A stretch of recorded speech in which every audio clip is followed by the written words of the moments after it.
네, 안녕하세요. 자, 이번 시간에는 비트코인의 이제 추세 방향에 대해서 저의 관점을 한번 생각나는 대로 한번 말씀드려 볼게요. 자, 지금 이렇게 OKX 창을 가지고 이제 새롭게 리뉴얼이 됐는데요. OKX가 이제 전통이 있다 보니까 과거의 흐름 차트를 볼 수 있어서 자, OKX를 기준으로 두고 한번 분석을 해 보도록 하겠습니다. 자, 일단 차트를 한번 확대해 보겠게요. 이렇게. 자, 이렇게 확대를 해 보면 주봉상 패턴인데요. 제가 이제 주봉상에서는 요 지표를 다 뺐습니다. 일단은 25일선, 뭐 99일선, 엔벨로프도 일단 빼고 볼린저 밴드와 7일선만 기준으로 분석을 합니다. 이제 큰 추세에서는 자, 요 패턴을 보게 되면 자, 지금 이제 하락 추세가 이어졌잖아요. 이렇게 7일선이 꺾여 버렸기 때문에 장기적인 관점에서는 당연히 하락 추세를 예상했었고 자, 지금 보게 되면 이 7일선이 꺾였다는 것은 굉장히 좀 부정적인 이제 하락 추세가 나왔다. 그래서 이 저항, 7일선의 저항을 맞고 다시 빠지는 모습이 나와 주었는데요. 자, 이게 패턴이 이제 앞으로 어떻게 될 것이냐, 이게 중요하잖아요. 그러니까 저는 이제 다음 주, 이제 내일이 일요일이고 그 다음 주 이제 월요일이 됐을 때는 이 볼린저 밴드를 보셔야 되는데요. 자, 볼린저 밴드가 더 이렇게 늘어나겠죠. 한 번 더 이렇게 늘어날 걸 예상을 해 봐야 됩니다. 그리고 나서 이게 시가가 어느 시점에 잡힐지는 모르겠지만 분명히 한 번 더 찍고 횡보를 할 가능성이 있다. 자, 이렇게 보는 이유는 항상 이렇게 MACD 같은 경우도요, 이렇게 하락이 시작이 돼 버리면 이렇게 하락 추세가 그대로 이어지잖아요. 이렇게 이어지는 패턴에서 7일선의 저항과 이 안에서 놀게 됩니다.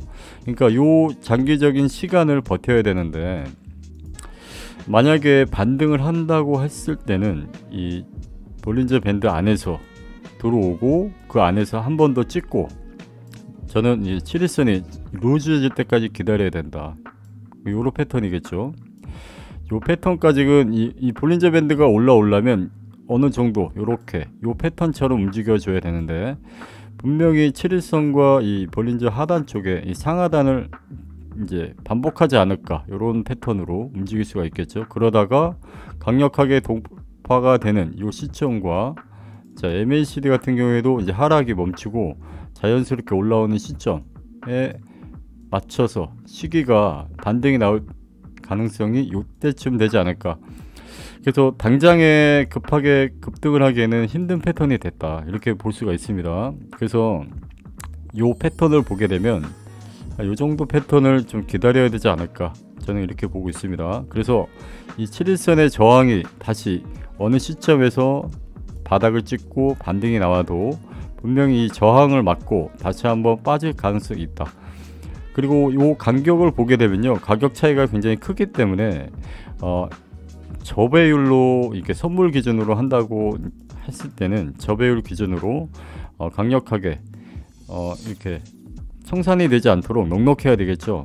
그렇기 때문에 제 개인적인 생각에는 요 패턴까지는 기다려야 될 것 같다, 이렇게 보여집니다.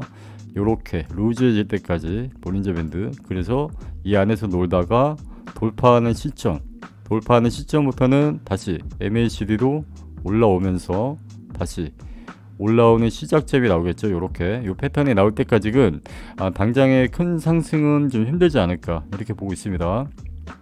그래서 저는 선물 위주로는 거의 공매도를 위주로 할 거지만, 물론 반등이 나올 수 있죠. 반등이 나올 때는 요 시점에서 공매도를 들어갈 생각입니다. 요 7일선 저항에 반대로 이제 지지받는 이 볼린저 밴드 하단, 여기가 강력한 지지 라인.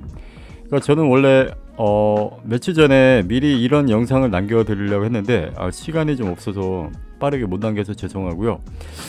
저의 생각은 사실 이 정도 지지가 돼서 다시 반등이 한번 나와서 이렇게 예상을 했지만, 지금 보게 되면 굉장히 강력하게 더 빠졌죠. 여기 보면.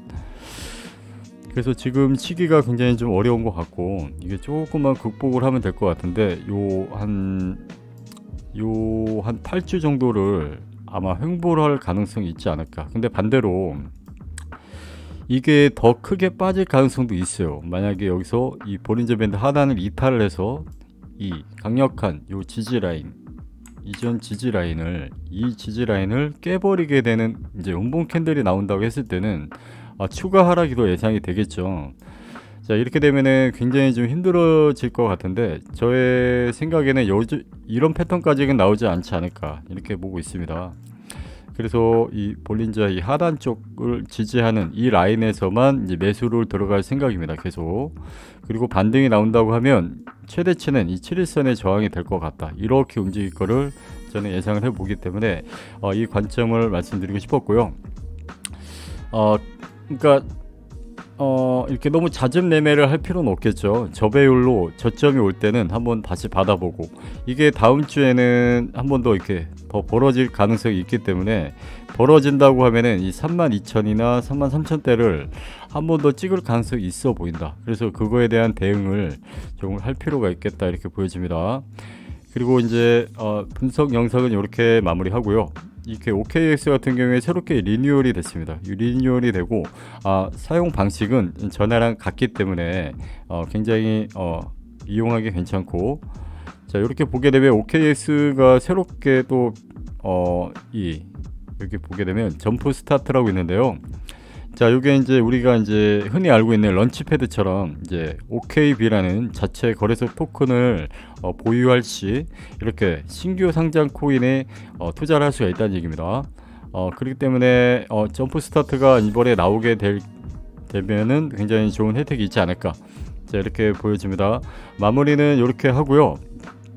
이 다음 시간에는 다시 뭐 시장 분석이 필요하다면 다시 영상을 남겨보도록 하겠습니다. 마지막으로 구독과 좋아요 좀 부탁드리겠습니다. 감사합니다.